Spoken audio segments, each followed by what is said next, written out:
Assalamualaikum warahmatullahi wabarakatuh.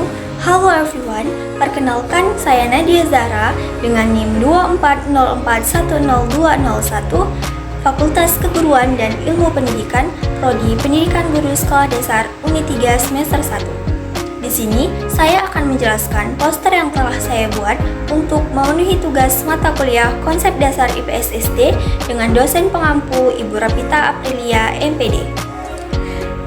Yang pertama, saya akan menjelaskan materi tentang penjajahan dan akibatnya bagi kehidupan manusia. Latar belakang timbulnya penjajahan di Indonesia disebabkan oleh beberapa faktor, di antaranya karena kekayaan alam Indonesia. Indonesia kaya akan rempah-rempah, hasil pertanian, dan pangan yang sulit ditemukan di Eropa. Pada abad ke-15, rempah-rempah di Eropa sangat mahal, bahkan harganya bisa setara dengan harga emas. Akibat dari penjajahan dari berbagai kehidupan memiliki dampak, beberapa di antaranya ada dampak sosial, yaitu munculnya sistem kasta yang memisahkan masyarakat berdasarkan ras, agama, dan status sosial, dan terjadinya mobilitas. Lalu ada dampak ekonomi yang mengenalkan sistem mata uang dan munculnya bank modern. Lalu ada dampak politik di mana masyarakat Indonesia masih menganut sistem kerajaan, tetapi perlahan menurun karena para penguasa tunduk terhadap pemerintahan kolonial. Lalu ada dampak budaya yang terdapat perubahan cara berpakaian, pergaulan, gaya hidup, dan bahasa. Karakteristik penjajahan Portugis, Spanyol, Inggris, Belanda, dan Jepang.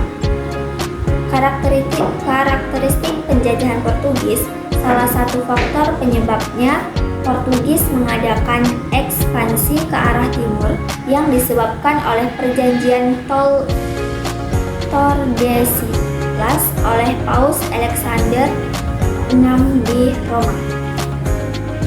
Karakteristik penjajahan Spanyol menjajah Indonesia hanya sementara karena mereka lebih memfokuskan kekuasaannya di Filipina.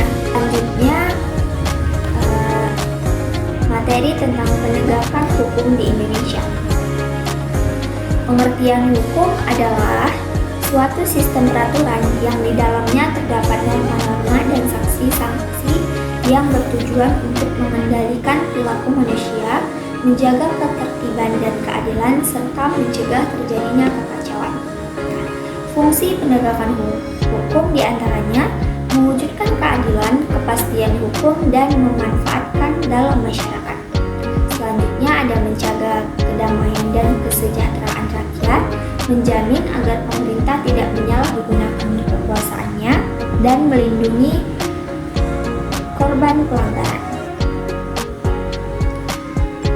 Selanjutnya, pengaruh kesadaran hukum dalam penegakan hukum, yaitu mencegah pelanggaran hukum, menciptakan kepastian hukum, menumbuhkan rasa keadilan, dan membangun masyarakat yang beradab.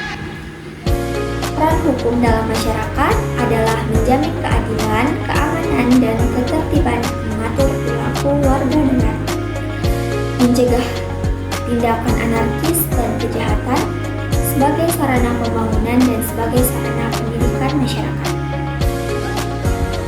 Selanjutnya, konsep hak asasi manusia, prinsip universal yang mengakui martabat dan kebebasan setiap individu sejak lahir.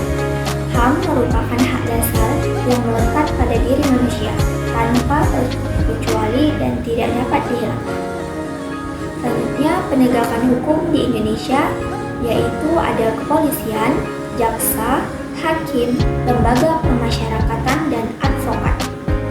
Selanjutnya, tantangan penegakan hukum di Indonesia yang pertama, tingginya angka kriminalitas, korupsi, lambatnya proses hukum, rendahnya kepercayaan masyarakat, ketidakmerataan akses terhadap keadilan, dan kurangnya kesadaran akses hukum masyarakat. Sekian penjelasan dari saya, semoga dapat bermanfaat.